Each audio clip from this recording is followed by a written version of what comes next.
नमस्कार विद्यार्थी मित्रांनो, सर्वांचं स्वागत आहे आपल्या आवडत्या यूट्यूब चॅनल पोलीस भरती गुरु हरदे सर।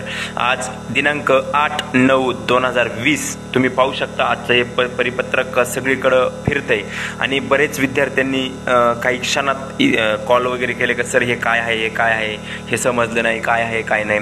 हे पहा विद्यार्थी मित्रांनो, फक्त 2 ते 3 मिनिटाचा व्हिडिओ, अतिशय महत्त्वाचा व्यवस्थित माहिती पहा।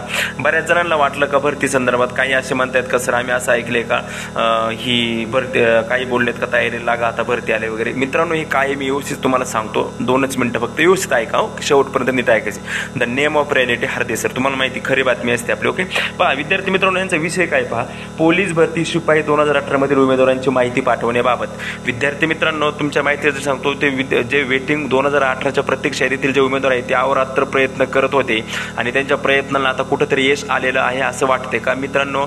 आत्ताच 10 मिनिटापूर्वी माझा आणि त्या विद्यार्थ्यांचा संपर्क झाला फोनवरती।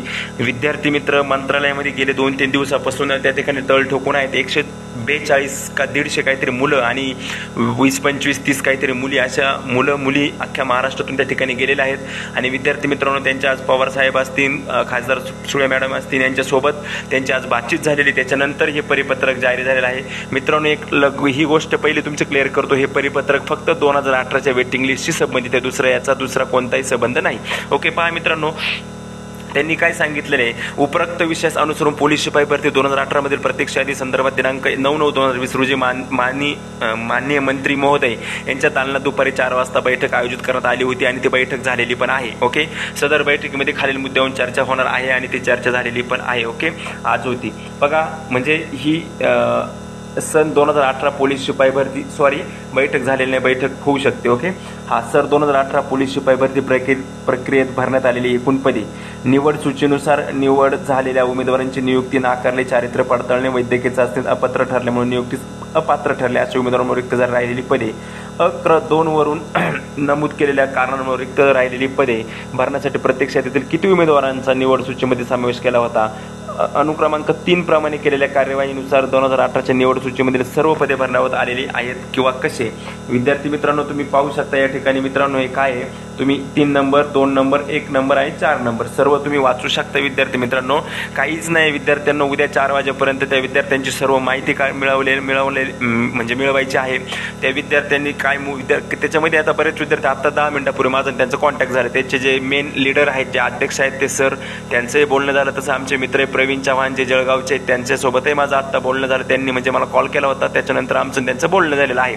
तर हे जे 4 टॉपिक तुमच्या समोर दिसत आहेत, मी जे मार्क केलेले 4 टॉपिक, ह्या टॉपिकबद्दल काय आहे, हे काय माहिती आहे, ही तुम्हाला मी नेक्स्ट व्हिडिओमध्ये देईन, कारण का अजून ती माहिती याच्यात आहे, गुस्त्यात आहे, म्हणजे ती माहिती प्रॉपरली अजून समोर आलेली नाही। ती माहिती आल्यानंतर मी तुम्हाला देईन, पण एक लक्षात घ्या, इथे एक गोष्ट क्लिअर करतो का ही माहिती फक्त प्रत्यक्ष यादीतील उमेदवारांसाठी आहे। आणि लक्षामध्ये अहोरात्र प्रयत्न करत होते ते उमेदवार आणि त्यांच्या कुठेतरी आज याला यश आलेलं आहे। ओके असं वाटत आहे। ओके आत्ताच माझं त्यांचा कॉन्टॅक्ट झालं होतं, मग त्यांच्याशी बोललेलं आहे ते विद्यार्थी। आत्ता सध्या देखील बरेच विद्यार्थी त्या ठिकाणी याच्यावरती, आमचे ते कल्याणचे सर असतील, जळगावचे असतील, असे सर्व विद्यार्थी, बरेच विद्यार्थ्यांशी संपर्क झाला। ते विद्यार्थी आता सध्या रेल्वे स्टेशनच्या त्या पटरीवरती थांबलेले आहेत सर्वजण विद्यार्थी।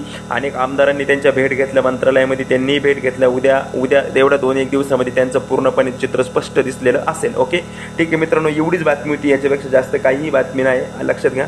त्याच्यामुळे कारण काय झालं, ही बातमी आल्यानंतर बरेच विद्यार्थी कन्फ्यूज झाले आणि आपल्या विद्यार्थी मित्रांनी बऱ्याच जणांनी मला कॉल केले किंवा SMS केले का सर ही बातमी खरी आहे का, खरी आहे का। हो ही बातमी खरी आहे, हे परिपत्रक पण खरं आहे, परंतु हे कशा संदर्भात आहे, फक्त प्रत्यक्ष यादीतील विद्यार्थ्यांसाठी निघालेले हे परिपत्रक आहे। ठीक आहे विद्यार्थी मित्रांनो, याच्या संदर्भातली काही अजून काही परिपक्व अशी माहिती उद्या जर समजली तर मी तुम्हाला सांगेल। आलं लक्षामध्ये, उद्या एवढ्या 2-3 दिवसामध्ये याचं चित्र पूर्णपणे स्पष्ट दिसणार आहे। ओके ठीक आहे, काही माहिती अजून आल्यानंतर मी तुम्हाला सांगेन। ठीक आहे विद्यार्थी, तसंच विद्यार्थी मित्रांनो मी तुम्हाला दुपारच्या पण व्हिडिओ सांगितलं होतं, आपण हरदेच ऑनलाईन क्लासेस सुरू केलेले आहेत। बॅच क्रमांक 2 आपली 2-3 दिवसामध्ये सुरू होते, तुम्ही पण याला प्रवेश घेऊ शकता। 50 दिवसामध्ये चांगली तयारी करू शकता। फास्ट ट्रॅक बॅच आहे, जे महत्त्वाचं आहे तेच फक्त शिकवलं जाईल, पूर्णपणे पसारा न घेता फक्त जे महत्त्वाचे मुद्दे आहेत त्या मुद्द्यांवरती येतं। जे नवीन विद्यार्थी असं 12वी पास झालेले, कुणी जॉब करणारे मुलं आहेत त्यांच्यासाठी पण आपण बॅचची सुविधा सुविधा केलेली आहे. लक्षात घ्या, सर्व विद्यार्थी याचा फायदा घेऊ शकतात. जर तुम्हाला प्रवेश घ्यायचा असेल तर तुम्ही 9766853675 या माझ्या व्हॉट्सअप नंबरवरती मला संपर्क करू शकता. फक्त व्हॉट्सअपवरती संपर्क केला तर अतिउत्तम राहील विद्यार्थी मित्रांनो. ठीक आहे, बॅच लवकरच आपल्यासमोर साठी घेऊन येत आहे. चला विद्यार्थी मित्रांनो, परत काही नवीन अपडेट आली तर मी तुमच्यासाठी घेऊन येणार आहे. तोपर्यंत नमस्कार, जय हिंद, जय महाराष्ट्र. ओके, धन्यवाद.